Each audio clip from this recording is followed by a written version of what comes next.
Diambil dari Yeremia 32 ayat yang ke-6 sampai ayat yang ke-17, hanya beberapa ayat saja dipilih, sekitar 8 ayat, klik. Mungkin terlalu kecil, Anda bisa buka di dalam Alkitab masing-masing.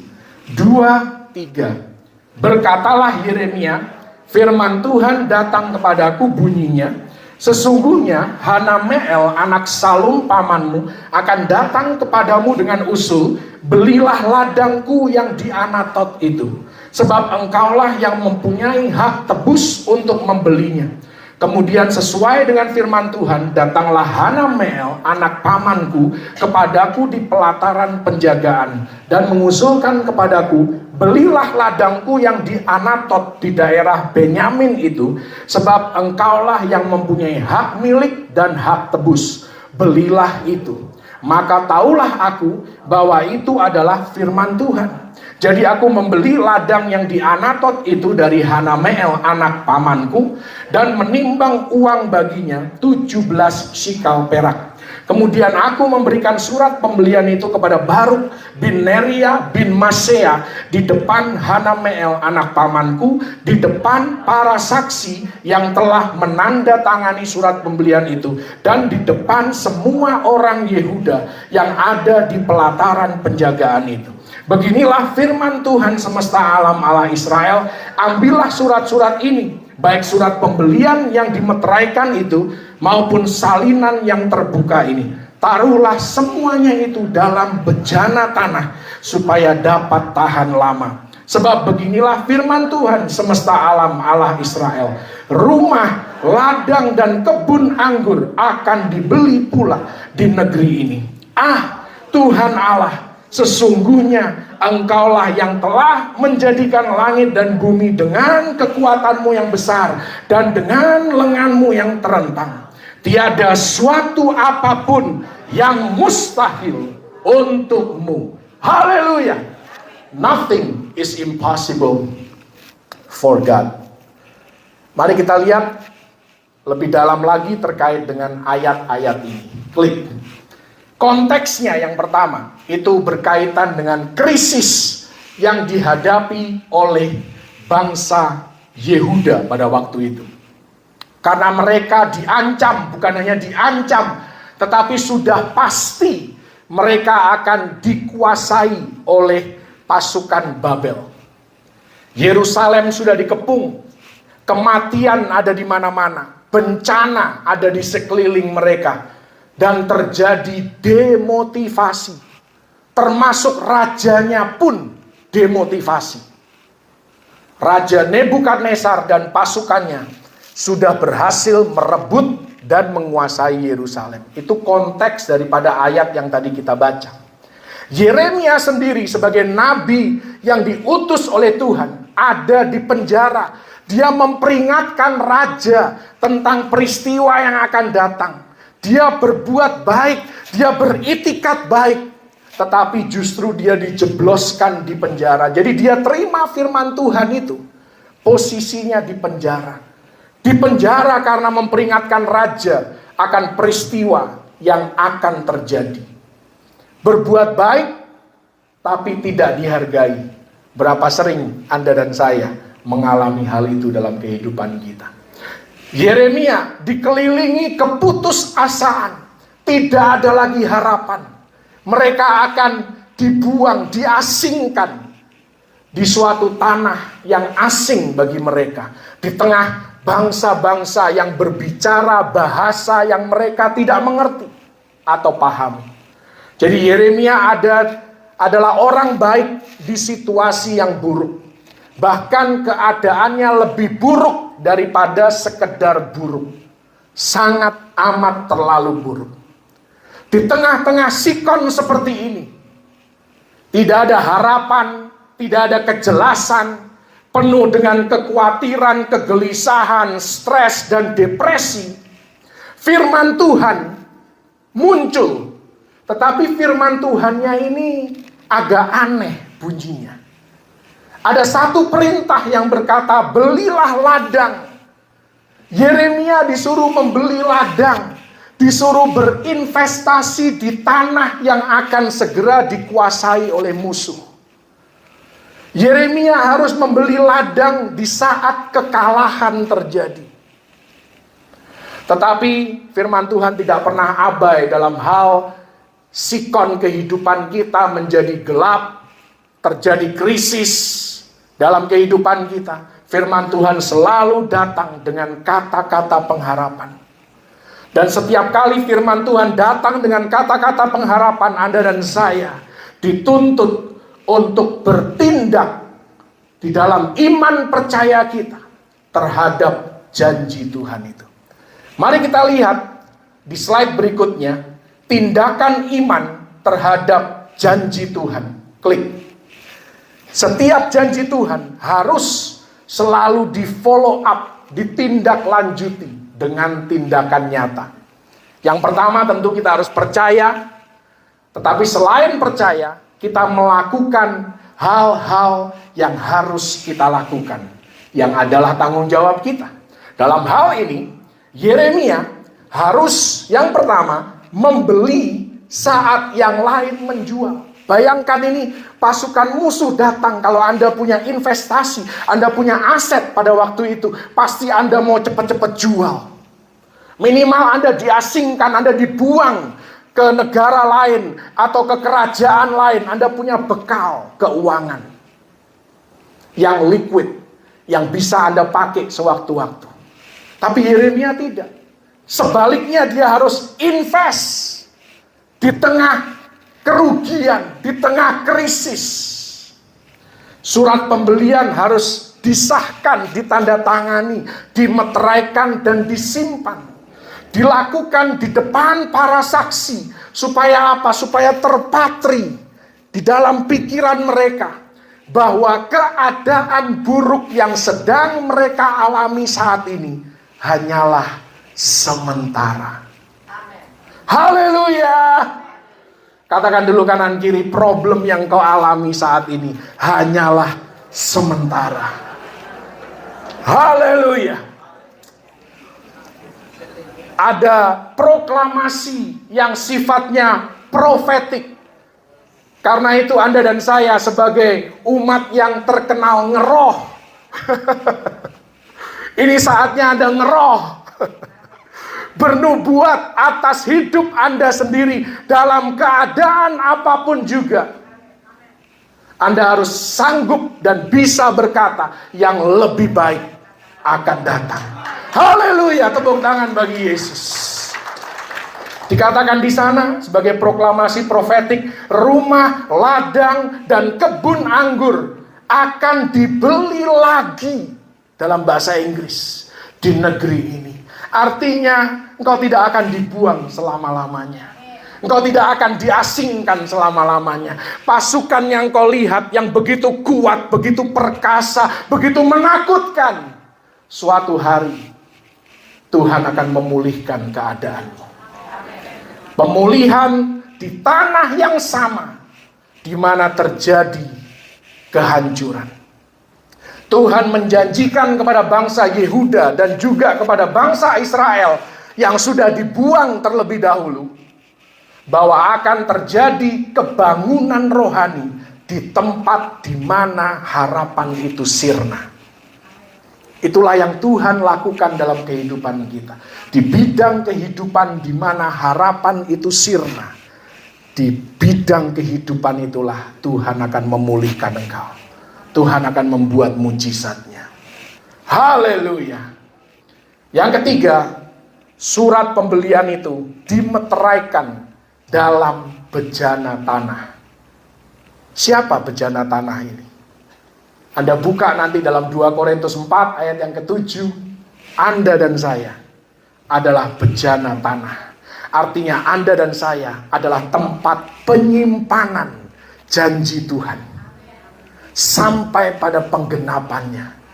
Dan ini janji Tuhan bukan janji jangka pendek, bukan yang akan segera terjadi, melainkan ini janji jangka panjang. Minimal 70 tahun baru akan terrealisasi. Mulai akan terrealisasi. Karena 70 tahun mereka kembali, tidak langsung Yerusalemnya seperti yang waktu mereka tinggalkan. Tapi mereka harus membangun kembali sedikit demi sedikit, tahap demi tahap. Barulah mereka melihat pemulihan seutuhnya dari Tuhan. Harapan tersimpan untuk penggenapan di waktu yang akan datang. Bangsa Israel, bangsa Yehuda waktu itu harus menunggu minimal 70 tahun. Berapa lama Anda menunggu penggenapan janji Tuhan? Oh, 1 tahun rasanya lama banget. Mereka 70 tahun, saudara. Jadi tidak sebanding dengan waktu penantian kita. Mungkin 10 tahun Anda belum melihat penggenapan janji Tuhan itu. Ingat, bangsa Yehuda 70 tahun. Itu pun setelah 70 tahun baru ada muncul titik-titik terang. Tanda-tanda kehidupan belum sepenuhnya digenapi. Tapi yakinlah, slide berikutnya akan memberikan harapan di dalam kehidupan Anda. Klik.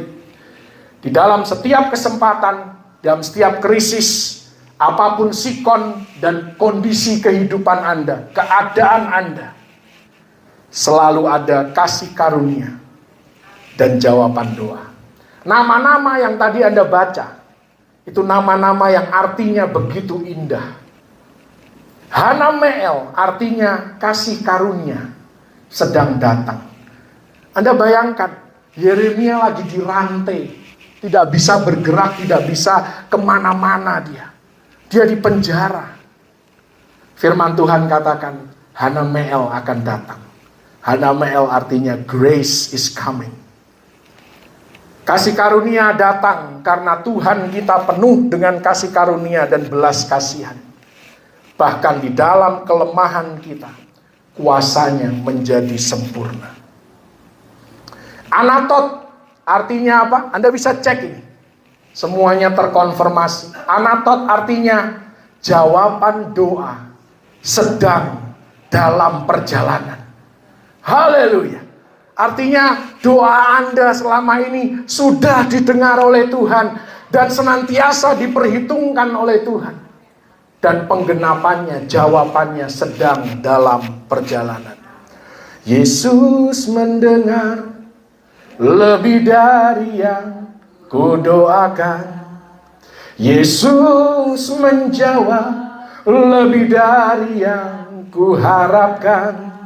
Dengan caranya di waktu yang tepat, ku kan melihat Dia jadikan semua.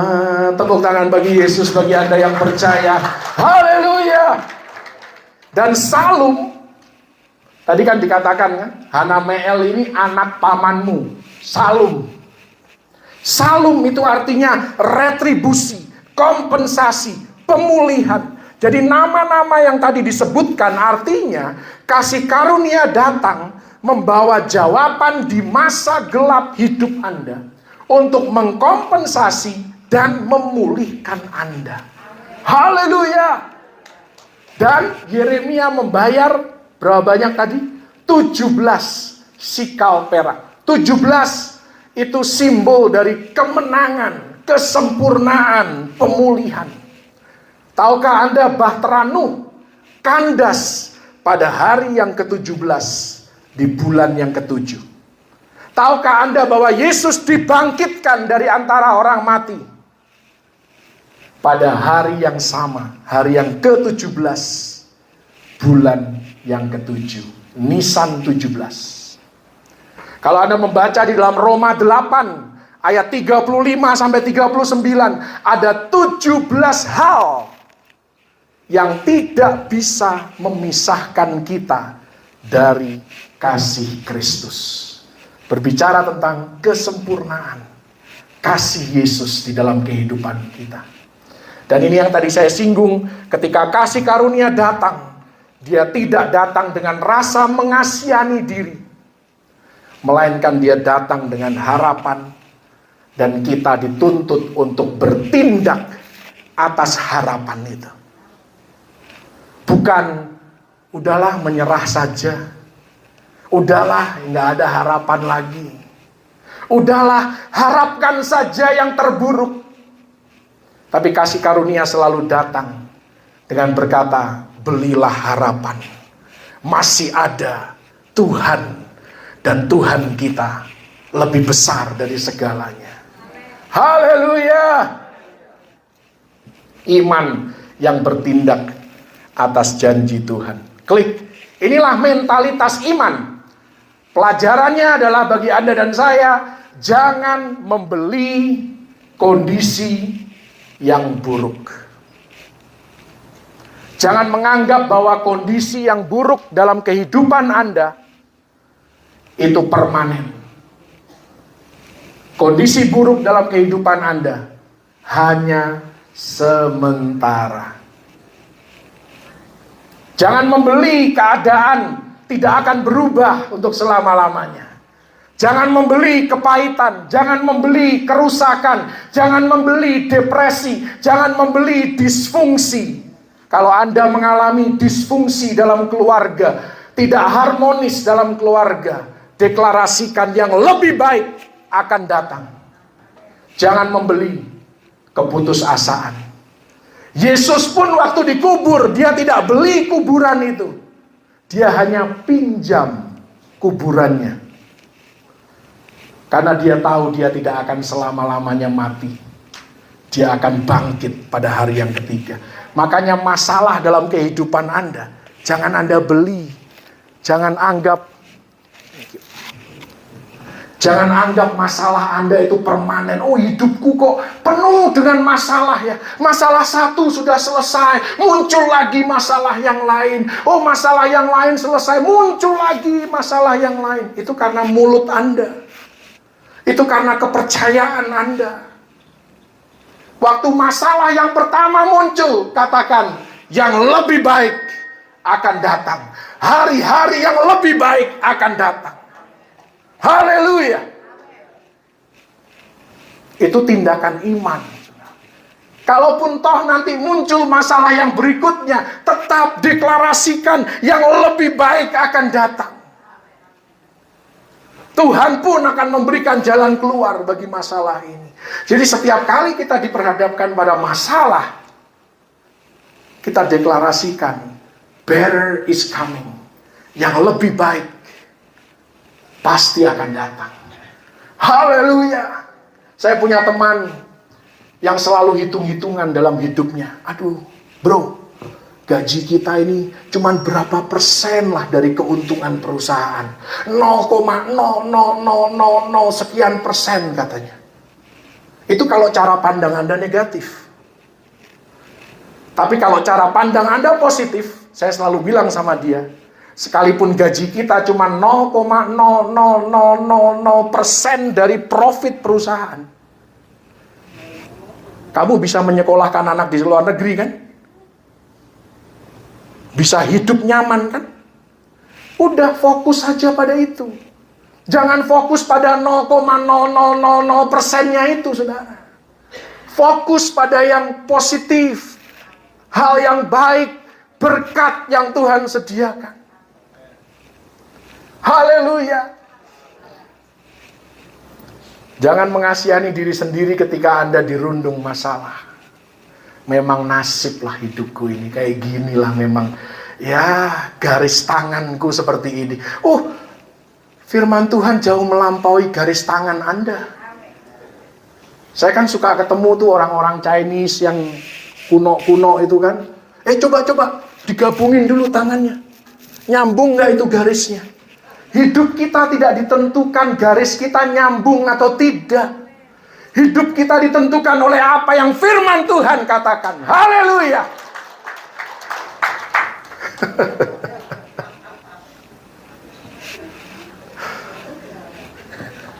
Nanti dicocok-cocokin kalau Anda ternyata orang yang sukses. Oh ya pantes garis tanganmu memang nyambung sih. Jadi hoki katanya. Hidup kita bukan berdasarkan hoki, bukan berdasarkan feng shui, bukan. Bukan berdasarkan arah mata angin kemana.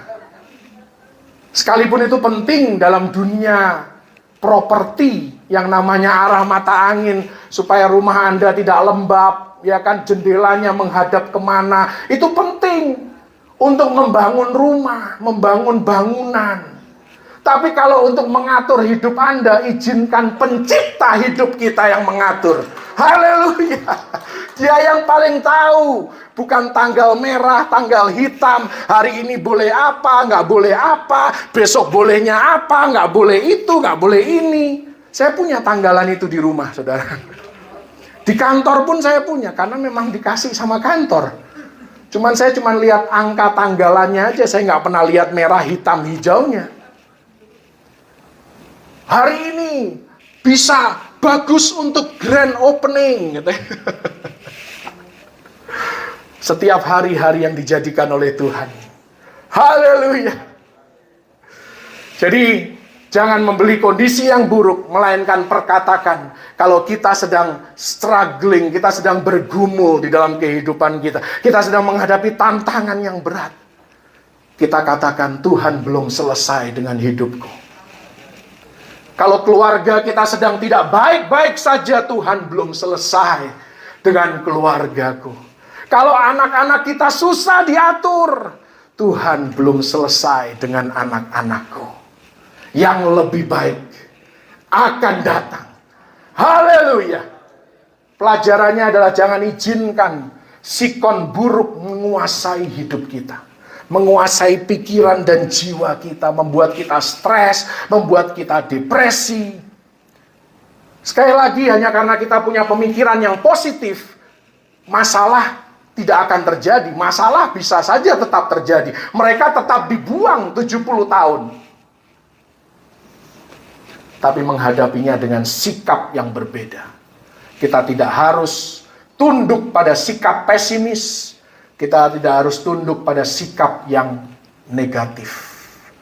Anda lihat yang terjadi di bangsa negara kita, sangat mudah mengutuki, berbicara negatif tentang negara kita, tentang pemerintahan kita, tentang pejabat-pejabat kita. Pernah nggak Anda doakan? Kapan terakhir kali Anda memberkati Indonesia? Hanya ketika krisis terjadi, kerusuhan di mana-mana, baru Anda, Tuhan, pulihkan. Setiap hari, doakan, berkati. Haleluya. Bukankah itu perintah firman Tuhan? Kita disuruh mendoakan raja-raja. Kita harus doakan presiden kita, doakan kabinet kerjanya, dan seterusnya. Berinvestasilah untuk kondisi yang baik. Jangan membeli kenyataan bahwa segala sesuatu akan menjadi lebih buruk. Tapi belilah kenyataan bahwa segala sesuatu akan membaik. Janji Tuhan akan memutarbalikkan situasi dan kondisi yang sedang kita alami. Sukacita, pemulihan, keluarga harmonis, masa depan yang penuh dengan berkat, deklarasikan atas hidup Anda, deklarasikan atas anak-anak Anda. Sekalipun sikon saat ini tidak sesuai dengan harapan Anda. Firman Tuhan katakan, sepanjang malam ada tangisan, menjelang pagi terdengar sorak-sorai. Haleluya.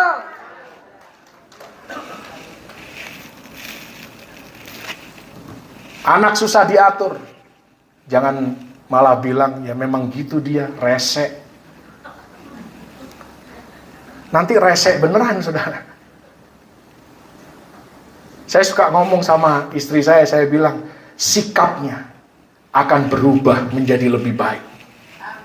Dia akan menjadi anak yang berhasil. Haleluya. Sekalipun ngomongnya berat, saya tahu. Apalagi kalau lagi emosi. Berat. Tapi harus perkatakan, karena di dalam Tuhan itu hanya ada yang positif. Tuhan menghendaki setiap kita selamat. Artinya hidup dalam berkat Tuhan, hidup dalam kondisi yang baik. Klik, karena itu sekali lagi berinvestasilah untuk masa depan yang baik, bukan masa kini yang menyakitkan. Saya kalau ingat-ingat anak saya, kenapa waktu itu saya sedih banget? Karena saya fokusnya pada, sebentar lagi kita mau pisah. Sudah 18 tahun tinggal sama-sama, sebentar lagi tiba-tiba dia tinggal sendiri, kami tinggal sendiri. Sedih. Saya harus merubah fokus saya. 4 tahun yang akan datang, dia akan jadi orang yang sukses. Dan saya sebagai orang tua harus mendukung dia untuk mengembangkan sayapnya, mengembangkan dirinya lebih lagi. Ketika fokus saya berubah, kesedihan itu berkurang. Menjadi rasa bangga. Wah, bangga ya, bisa nyekolahin anak di luar negeri. Puji Tuhan, kesempatan yang Tuhan berikan. Itu perbedaannya, saudara. Karena itu sekali lagi, jangan berinvestasi di masa kini yang menyakitkan, yang buruk, yang negatif, yang amburadul, yang kacau balau. Tapi berinvestasilah untuk masa depan yang lebih baik. Fokus pada hal yang lebih baik. Yesus ketika mau disalib pun, dia fokusnya bukan pada penderitaan yang dia harus tanggung. Dia fokusnya pada sukacita yang disediakan bagi dia. Benar nggak? Ibrani 12 ayat 2. Fokusnya pada sukacita yang disediakan Bapa. Misi yang berhasil dia selesaikan untuk keselamatan Anda dan saya. Itu yang menjadi fokus Yesus. Makanya dia kuat banget menghadapi penderitaan masa kini. Haleluya. Karena itu kita tidak boleh menilai masa depan kita berdasarkan kejadian masa lalu ataupun masa kini. Kemurahan Tuhan di masa depan akan mengalahkan kesusahan di masa lalu. Klik. Karena itu apa yang harus kita lakukan selama Anda dan saya dalam tanda kutip hidup di Babel. Apa yang firman Tuhan expect dari Anda dan saya sebagai orang percaya yang hidup di pengasingan, di tempat pembuangan, di luar tanah perjanjian. Karena dunia ini bukan tanah perjanjian. Tanah perjanjian nanti rumah Bapa di surga. Yerusalem baru. Yang pertama, mari kita bangun rumah. Ini perintah Tuhan atas bangsa Yehuda yang waktu itu akan diasingkan. Bangun rumah, tanami kebun, berkeluargalah. Artinya jangan pasif, tetaplah produktif. Jangan hidup hanya menantikan kedatangan Yesus kali yang kedua tanpa berbuat apa-apa. Rajin bekerja, tidak malas-malasan, bangun koneksi, bangun persahabatan. Yang kedua, bersama-sama menyejahterakan kota di mana Anda ditaruh dan ditempatkan oleh Tuhan. Berdampak di komunitas, berdampak di dunia pendidikan kalau Anda masih sekolah, berdampak di pemerintahan kalau Anda seorang yang terlibat dalam dunia politik. Berdampak di marketplace, hidup sebagai terang dan garam dunia. Anda tidak sedang berusaha menjadi terang dan garam dunia. Anda adalah garam dan terang dunia. Yeremia 29 ayat 7, usahakanlah kesejahteraan kota kemana kamu aku buang, dan berdoalah untuk kota itu kepada Tuhan, sebab kesejahteraannya adalah kesejahteraanmu. Percuma Anda ngomongin bos Anda, ngejelekin perusahaan di mana Anda bekerja. Kenapa? Kesejahteraan perusahaan itu adalah kesejahteraan Anda sebagai karyawannya. Kalau Anda kutuki terus, jangan heran Nanti tiba-tiba gajinya nggak dibayar berapa bulan gitu kan. Anda makin ngutukin lagi sudah. Tiba-tiba bonus turun, ya kan? Kenapa? Anda lupa mendoakan. Ini hal-hal yang seringkali kita abaikan, sepele. Tapi ini hal yang besar, karena melalui pekerjaan Anda lah Tuhan memberkati Anda. Haleluya. Yang ketiga, apa yang harus kita lakukan di Babel? Berinteraksi dengan budaya menurut iman percaya kita. Jangan mengisolasi diri. Jangan jadi orang yang, kita tidak perlu jadi orang yang aneh. Kita hanya perlu bercahaya di mana kita berada. Buat perbedaan. Tidak malu dengan iman percaya kita. Dan tidak malu-maluin sebagai orang Kristen juga. Kadang kita tidak malu dengan iman percaya kita, tapi hidup kita, gaya hidup kita, sikap kita, cara ngomong kita malu-maluin. Harus imbang. Tidak malu bahwa orang tahu, oh aku orang Kristen, aku melayani. Tapi juga konsisten dong, tindakannya, ucapannya, disiplinnya, komitmennya, loyalitasnya. Jadi tidak malu dan tidak malu-maluin. Amin. Klik, kuncinya adalah pegang teguh janji Tuhan. Amsal 23 ayat 23, belilah kebenaran dan jangan menjualnya. Demikian juga dengan hikmat, didikan, dan pengertian. Jangan menjual kebenaran, melainkan berdirilah di atas kebenaran. Keselamatan dalam nama Yesus itu kebenaran yang mutlak. Anda harus berdiri di atasnya. Akurasi daripada firman Tuhan, Alkitab, itu adalah kebenaran di atas kebenaran. Pernikahan hanya antara pria dan wanita, itu adalah kebenaran yang absolut. Haleluya. 2 Korintus 12 ayat 7 dan 10, Anda tahu kisah ini, adalah duri dalam daging di dalam kehidupan Paulus.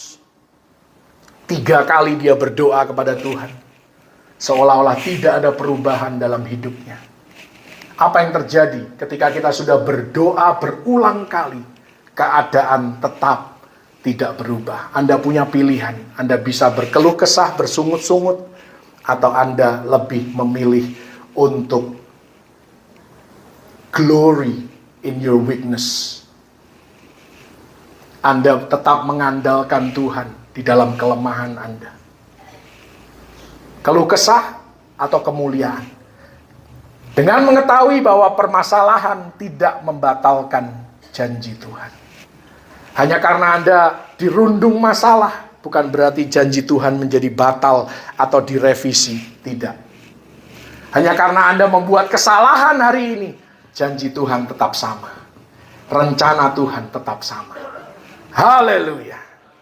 Roma 8 ayat 18, penderitaan zaman sekarang ini tidak dapat dibandingkan dengan kemuliaan yang akan dinyatakan kepada kita. Waktu saya berhasil ngantar anak saya kuliah, rasanya semua penderitaan yang selama ini saya tanggung tidak sebanding dengan rasa puas akhirnya bisa dimarahin bos, ya kan? Dibenci sama rekan kerja, dijelek-jelekin, dijegal, kompetisi yang tidak sehat. Semua itu penderitaan yang harus kita tanggung. Tapi rasanya kalau sudah sampai pada kemuliaan, itu nggak ada apa-apanya lah. Makanya saya suka kalau orang meninggal itu lebih baik dirubah pengumumannya. Bukan dipanggil oleh Tuhan, tetapi dimuliakan oleh Tuhan. Orang yang sudah meninggal itu dimuliakan oleh Tuhan. Karena dia dibawa masuk ke dalam kemuliaan. Haleluya. Klik, saya harus cepat. Pengharapan yang sejati, artinya ini hanya rekapan dari apa yang tadi saya katakan. Kasih karunia akan selalu hadir dalam masa gelap kita. Tuhan tidak pernah meninggalkan kita. Dan Tuhan tidak perlu dipaksa untuk tinggal. Itu yang luar biasa.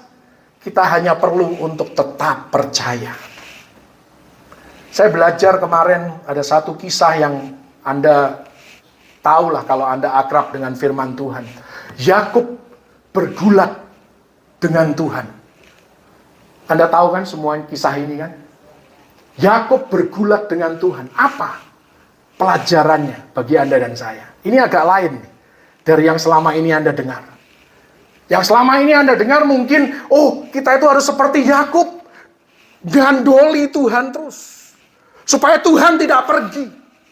Kita harus pegang Tuhan terus, sampai Tuhan memberkati kita. Selama ini kan pelajarannya seperti itu.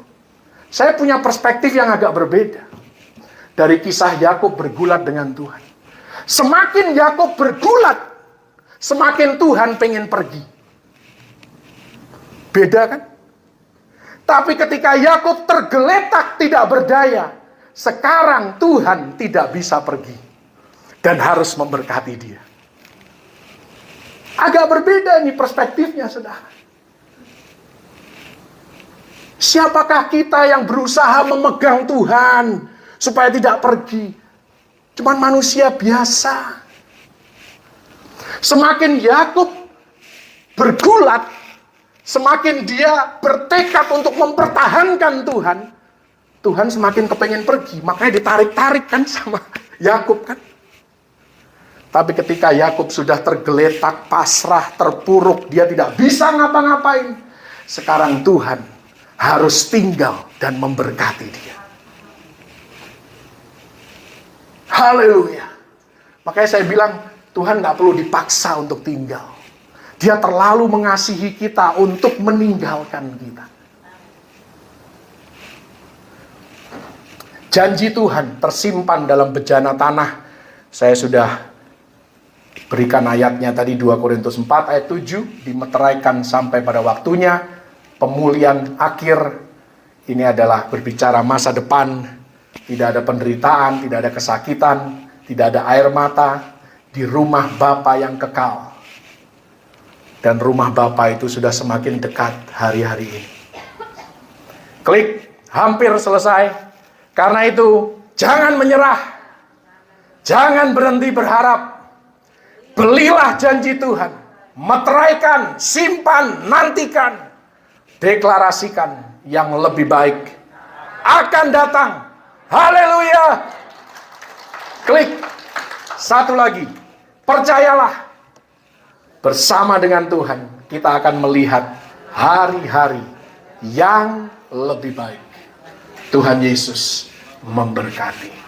Haleluya.